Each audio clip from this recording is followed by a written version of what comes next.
Desa Mayit, karya Kang Ramli autor. Sebelum saya mulai bercerita, matikan lampu di kamarmu, kecilkan suara di sekitarmu. Kalau kamu masih bisa bertahan dalam gelap, cerita ini memang sedang menunggumu. Semua orang di daerah sudah tahu setelah matahari terbenam, tidak ada yang boleh memasuki Desa Mayit. Malam itu, Bagas bersama dua teman kuliahnya, Rian dan Dita, nekat melanggar aturan tak tertulis tersebut. Mereka tergoda oleh tantangan bodoh yang beredar di grup WhatsApp. Sebuah rumor tentang rumah tua di Desa Mayit yang pintunya selalu terbuka dan di dalamnya terdapat cermin besar yang konon bisa menunjukkan waktu kematian seseorang. Mereka bertiga tertawa dan menyebut kabar itu hoak. Tapi karena rasa penasaran, akhirnya mereka bertiga ke sana. Tepat pukul 22:17, tanggal 14 Agustus 2025, ketiganya meluncur dengan motor menuju desa terlarang. Jalan menuju Desa Mayit sudah rusak parah. Rumput liar menjalar menutupi aspal yang retak. Cahaya lampu motor mereka menjadi satu-satunya sumber terang di kegelapan malam yang pekat. Begitu melewati gapura kayu yang sudah roboh dan tulisan yang sudah pudar. Selamat datang di Desa Mayit. Tulisan itu masih samar terbaca. Mereka langsung merasakan sesuatu yang aneh dengan gapura itu.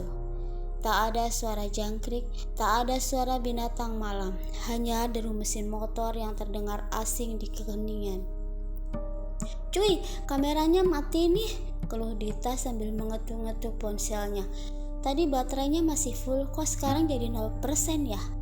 Rian mencoba menyalakan senter ponselnya, tapi layar tetap gelap. Bagas mengingat senter kepala yang masih ada di tasnya. Itu satu-satunya sumber cahaya yang masih bertahan, meski sinarnya terasa lebih redup dan kuning pucat dari biasanya. Mereka memutuskan tetap melanjutkan dengan berjalan kaki menuju rumah yang dirumorkan. Rumah itu berdiri sendirian di ujung kampung, jauh dari bangunan-bangunan lain yang sudah rata dengan tanah atau hanya menyisakan tiang kayu patah.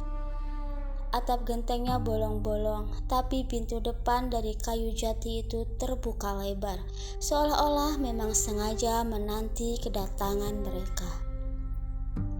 Ketiganya melangkah masuk. Di ruang tamu yang luas dan berdebu tebal, hanya ada satu benda yang sangat mencolok. Cermin besar dengan bingkai kayu hitam legam, hampir setinggi langit-langit. Kaca cerminnya bersih mengkilap, tanpa satupun noda debu, bertolak belakang dengan ruangan yang dipenuhi lapisan debu tebal.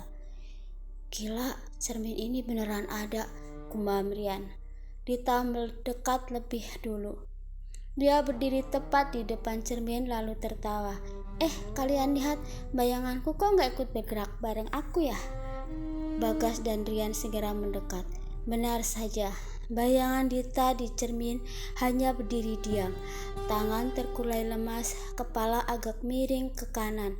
Sementara Dita yang asli sedang mengayunkan tangan kanannya ke atas, kiri, kanan seperti orang panik. "Coba mundur," pinta Bagas.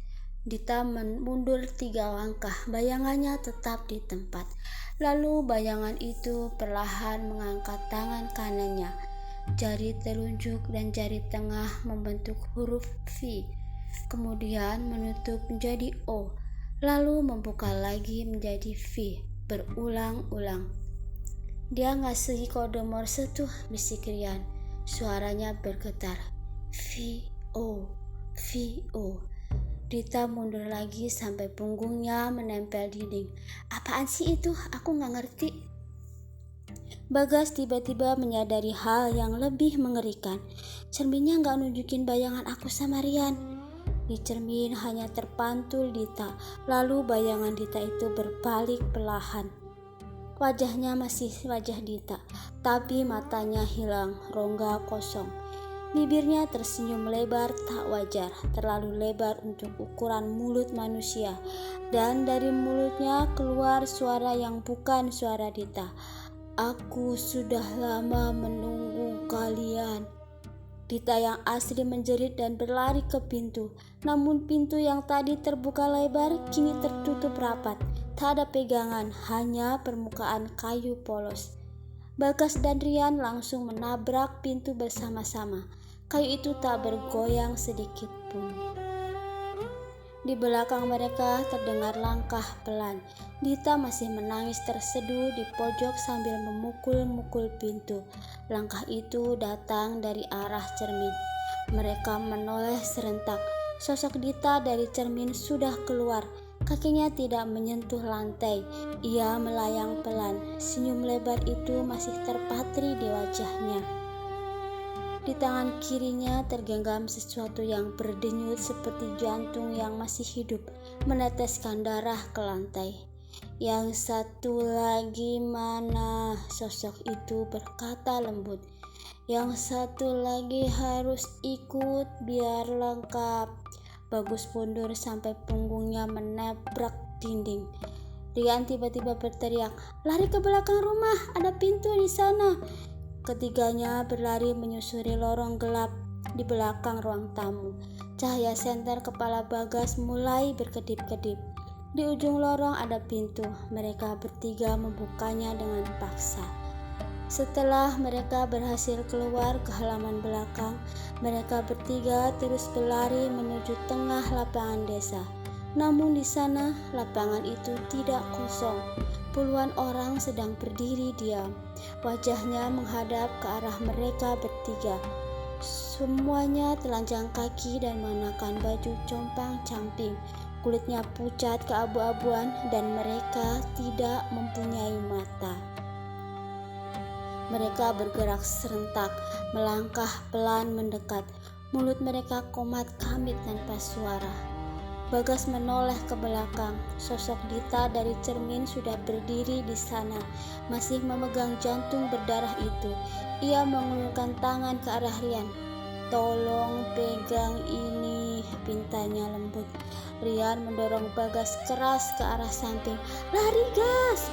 Bagas berlari tanpa menoleh lagi. Di belakangnya terdengar jeritan Rian yang terputus tiba-tiba. Lalu suara langkah semakin banyak.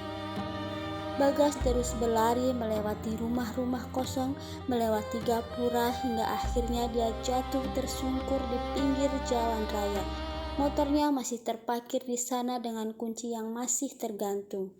Dengan tangan gemetar, Bagas menyalakan mesin.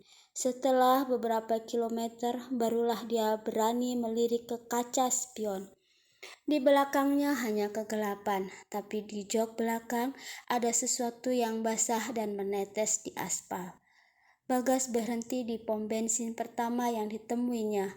Tangannya gemetar saat membuka dompet untuk membayar. Dia menemukan foto yang tak pernah diambilnya. Foto itu menunjukkan dirinya sedang berdiri di depan cermin besar sambil tersenyum. Di belakangnya telah berdiri sosok yang sama persis dengannya, tapi matanya hitam pekat. Di bawah foto tertulis dengan tinta merah, "Besok giliranmu." Sampai sekarang setiap kali melewati daerah itu, Bagas selalu mematikan lampu motor. Ia takut melihat siapa sosok yang duduk di jok belakang motornya. Ia takut suatu malam nanti mendengar suara dari belakang. Dan hingga kini, Dita dan Rian belum pernah ditemukan. Tamat.